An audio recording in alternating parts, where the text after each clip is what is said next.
हर हर महादेव। देवों का देव महादेव जी के चरण में प्रणाम करती हूँ, मेरा प्रणाम स्वीकार हो। माता गौरा पार्वती के चरण में प्रणाम करती हूँ, मेरा प्रणाम स्वीकार हो। गणपति ललनवा के चरण में प्रणाम करती हूँ, मेरा प्रणाम स्वीकार हो। सब गुरु भाई बहनों के चरण में प्रणाम करती हूँ, मेरा प्रणाम स्वीकार हो। गुरु भाई बहना, मैं एक कथा सुनाने जा रही हूँ। इस कथा को पूरा सुनिए और रहस्य जानिए। हर हर महादेव, घर घर महादेव। गुरु भाई बहना, एक किसान थे। उनका दो बेटा था। तो एक बड़ा बेटा था और एक छोटा था। तो गुरु भाई बहना, किसान की पत्नी जो थी महादेव की भक्त थी, महादेव की पुजारी थी। प्रतिदिन भोलेनाथ की मंदिर जाया करती थी और भोलेनाथ के दर्शन किया करती थी। प्रतिदिन महादेव के चरण में पूजा पाठ करती थी। गुरु भाई बहना, ये जो किसान के पत्नी थी, पूजा करते वक्त करने से पहले अपने छोटे बेटा से बोलती, हे बेटा, जाओ बेटा, बाग में से बेलपत्र तोड़कर ले आना। बेटा, फूल भी ले आना, महादेव को पूजा करना है। गले में हार पहनाना है, बेलपत्र का भोग लगाना है। बेटा ले आना। गुरु भाई बहना, छोटा बेटा कभी बात नहीं टालते थे माँ को और बड़ा बेटा कभी मानते ही नहीं थे। छोटा बेटा आज्ञाकारी थे किसान को और बड़ा बेटा जो थे बात नहीं मानते थे। छोटा बेटा फूल बेलपत्र लाकर दे दिया करते थे। धीरे धीरे समय आने पर गुरु भाई बहना, बड़ा बेटा जो थे बड़ा हो गए और विवाह का योग हो गए। किसान ने अपने बड़े बेटे का विवाह कर दिए और विवाह करके और अपना घर में बहू ले आए। गुरु भाई बहना, जब बहू ले आए तो बड़ी बहू जो थी किसी को नहीं चाहती थी, नहीं अपने सास को और ना ही ससुर को और ना ही अपना देवर को। किसी का भोजन नहीं दिया करते थे और उनका यही सोच था कि ये कौन होते हैं, मैं तो अपना पति का साथ हूं, इन्हें भोजन क्यों देंगे, इनका भोजन क्यों बनाएंगे। गुरु भाई बहना, किसान के पत्नी और उनका छोटा बेटा अलग खाना बनाने लगे और खाना बनाकर खाने लगे। लेकिन बड़ी बहू को देखकर रहा नहीं जा रहा था। गुरु भाई बहना, जो छोटा बेटा प्रतिदिन किसी के खेत में, किसी के घर में या बाजार में या लकड़ी काटकर कोई तरह से ना कोई तरह से मेहनत मजदूरी करके और अपने माता और पिता को खाने और पीने का व्यवस्था कर लेता था। गुरु भाई बहना, ये सब देखकर बड़ी बहू को रहा नहीं जाता था और बड़ी बहू बार बार ताने दिया करती थी। सोचती थी कि कब और कैसे इसे मार डालूं। ये तो अपने माता पिता के लिए जान देने के लिए भी तैयार है। गुरु भाई बहना, एक दिन का बात है कि जो छोटा बेटा था, छोटा बेटा भोजन के लिए बैठा और बुढ़िया के बड़ी बहू कहती है कि अरे, आप खाना पे सब्जी कम लिए हुए हैं। छोटा बेटा बोला, क्या करूं, थोड़ा सा पैसा कमा कर लाया हूं, सब्जी कम पड़ गया है, माता पिता को खाकर बचेगा, वही खाएंगे। थोड़ा सब्जी बनाया था, थोड़ा खा रहा हूं। गुरु भाई बहना थोड़ा सा सब्जी लाकर दे दी, उसमें जहर डाल दी। किसान का छोटा बेटा खाया और खाते खाते वहीं पे उसका मृत्यु हो गया। अब मृत्यु हो गया तो उसका आत्मा जो था कलटने लगा और उसका मरा हुआ आत्मा जो है मंदिर में जाकर प्रतिदिन रोता और महादेव से कहता कि हे महादेव जी, कौन ऐसा कर्तव्य मेरा मां ने किया था, कौन ऐसा चूक भूल हो गया था जो आपने मेरे मां को इतना तड़पाया। हे भोलेनाथ, कुछ तो कीजिए, आपको कुछ ना कुछ करना होगा। मैं अपने मां का दूध का कर्ज कैसे चुकाएंगे? मेरे मां ने पढ़ाया लिखाया पोसा पाला बड़ा किया, लेकिन आज मेरी मां जो है एक अन्न का और एक बूंद पानी के लिए तड़प रही है। मैं उसे क्या करूं? गुरु भाई बहना, छोटा बेटा का फिर से जन्म एक सर्प घर में हो गया। और जब सर्प घर में हुआ तो ये बालक कहता है महादेव से कि हे भगवान, हे महादेव, इस सर्प घर में जन्म लेने से क्या होगा? मैं अपने माता को क्या इससे पोषण पालन कर लेंगे? अपने माता के पास जाते हैं, उसका दर्द देखकर मुझसे रहा नहीं जाता है। मैं क्या करूं? मेरे भाभी ने तो मुझे मार डाली, अब मुझे समझ में नहीं आ रहा है, मैं क्या करूं? गुरु भाई बहना, दर्द से पीड़ित नाग मंदिर में लौटता गरजता, भगवान से विनती करता। एक दिन माता पार्वती आए महादेव के शरण में, मंदिर में आकर कहते हैं महाराज, आप क्या दुखी को भी थोड़ा सा दुख नहीं हर सकते हैं? ये बालक था, अपने माता को खिलाया, लेकिन इसका जीवन जो है निकल गया और एक सर्प घर में जन्म लिया है। कैसे करके अपने माता को परवरिश करेगा? दूध का कर्ज कैसे पूरा करेगा? इसकी माता जो है भीख मांगती है, भिखारिन गुड़िया का बेटा, मृत बेटा। महादेव कहते हैं पार्वती आप देखते जाइए होता है क्या। गुरु भाई बहना, ये जो भिखारिन गुड़िया थी बेचारी प्रतिदिन किसान के पत्नी दोनों भीख मांगने लगे। साल 2 साल बीत गया था, उसके पास कुछ था ही नहीं। बड़ा बेटा और बड़ी बहू दोनों अयासिया करने लगे, जो जमीन उसके पास था वो बेच बेच के खाने लगे। किसान के पास तो कुछ रहा ही नहीं।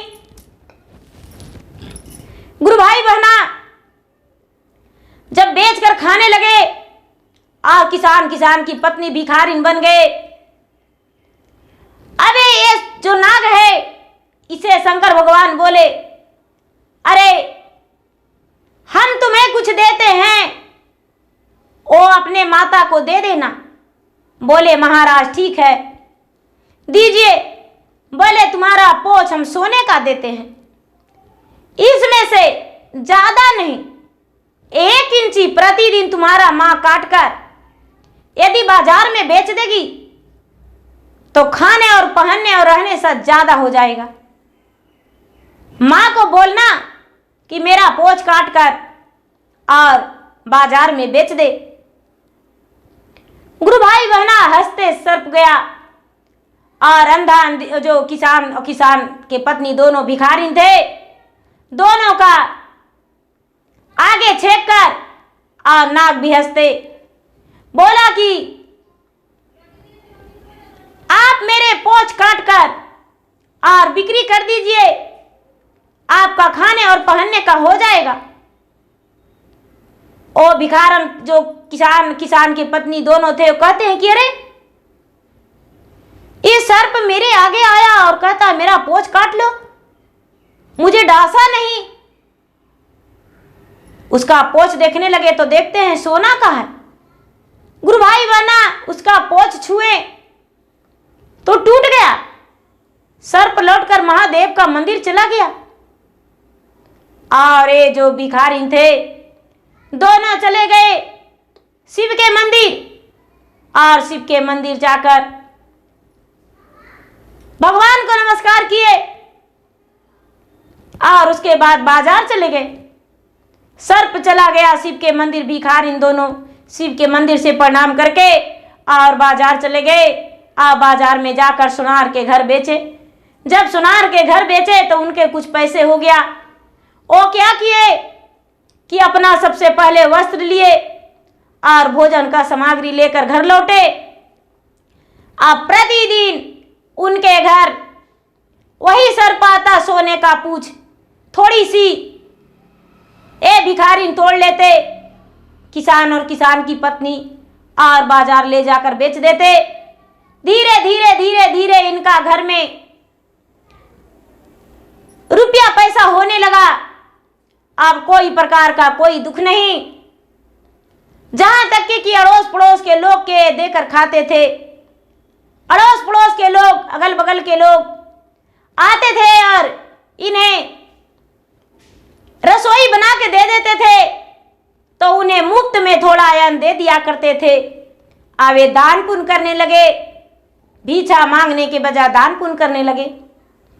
बेटा और बहू दोनों खाने और पहनने से तरसीना हो गए, इनके पास कुछ भी नहीं रहा। गुरु भाई बहना, अब जो बड़ी बहू है वो सोचती है कि अरे बुढ़िया के पास इतना धन आया कहां से। बुढ़िया तो जरूर कुछ ना कुछ करती है, इसके पास देखना होगा।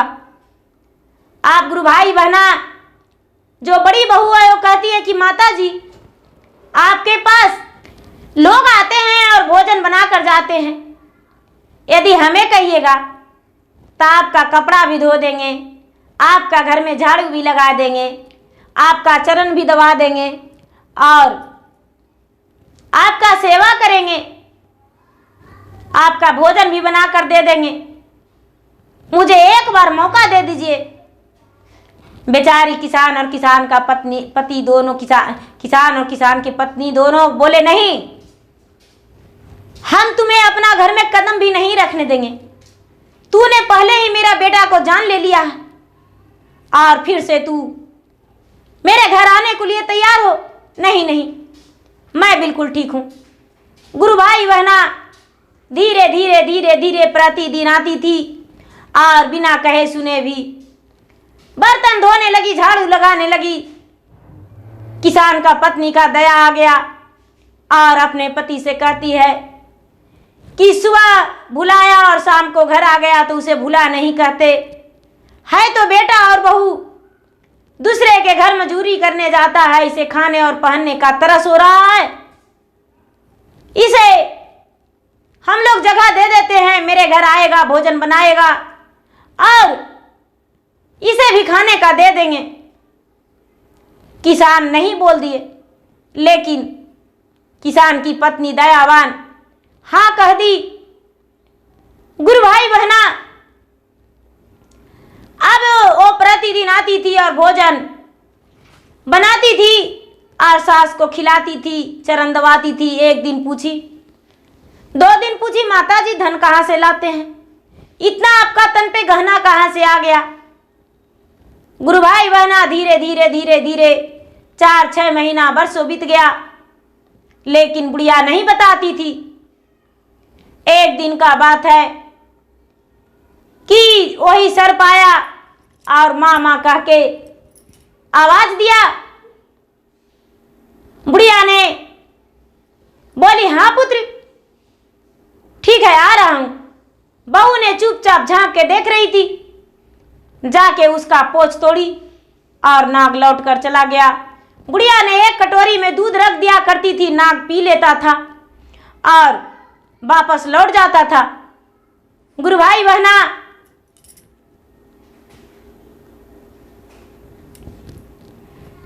गुरु भाई बहना, बहू ने देख ली।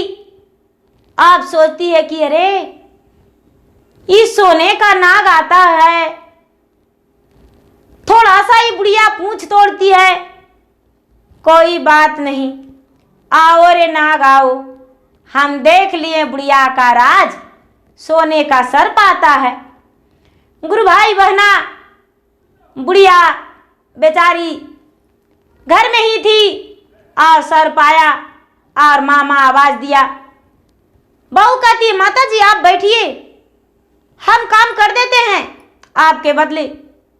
और बुढ़िया के उठने नहीं दी और एक हाथ में तलवार ली और सर्प का आधा शरीर काट लिया।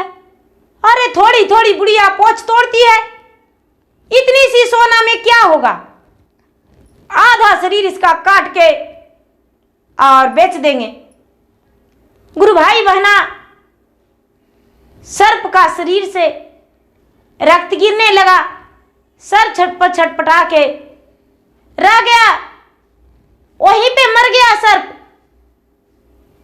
जो इसके माता और पिता थे, सर्प का देखते ही प्राण छटपटा के दोनों का चला गया। सर्प का मृत्यु हो गया और किसान का पत्नी का, दोनों का मृत्यु हो गया। दोनों छटपटा के कहते हैं कि हाय रे मेरा लाल, जब मेरा लाल था बालक तो इन्होंने जहर दे मारी, आज मेरा जो पुत्र है एक सर्प बन के दूध का कर्ज चुका रहा है, तो इन्होंने आधा शरीर उसका काट दिया और छाती में मुक्का मार के और किसान के पत्नी दोनों अपना प्राण को त्याग दिए, दोनों मर गए। गुरु भाई बहना, जो भी सर्प से बनाया सामान था, बुढ़िया का तन पे गहना वो मिट्टी हो गया, उनका घर के सामग्री मिट्टी हो गया, सोने चांदी जो भी रखी थी बुढ़िया, रुपया पैसा सब छाई हो गया, भस्म हो गया। उसके पास जो भी अंधन था सारा नष्ट हो गया। अब बड़ा बेटा और बड़ी बहू बिल्कुल भिखारी की तरह तड़पने लगे, दर दर ठोकरे खाने लगे और कोई भी गांव में उनसे बात नहीं करते। सारा लोग इसे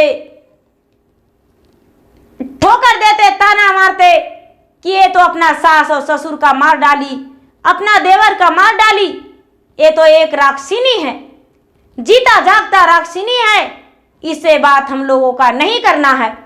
गुरु भाई बहना, गांव का लोग किसी ने भी उनका बुढ़िया का बड़ा बेटा और बड़ी बहू से बात नहीं करते।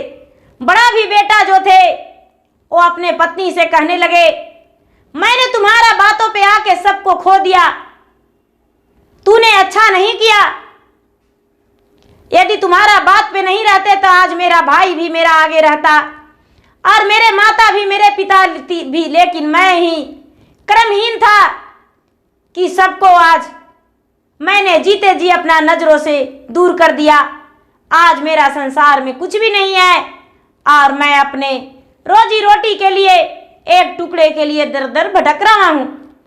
गुरु भाई बहना, किसान का बड़ा बेटा जो था भगवान भोलेनाथ का चरण धर लिया और दिन रात मंदिर में समय बिताने लगा और बोलने लगा, हे भगवान, हे महादेव, जैसे मेरे माता और पिता को अपने चरण का दास बना लिए, उसी तरह मुझे भी अपना दास बनाकर अपने चरण में रख लीजिए। मैं इसके साथ नहीं जीना चाहता, मैं नहीं रहना चाहता। गुरु भाई बहना,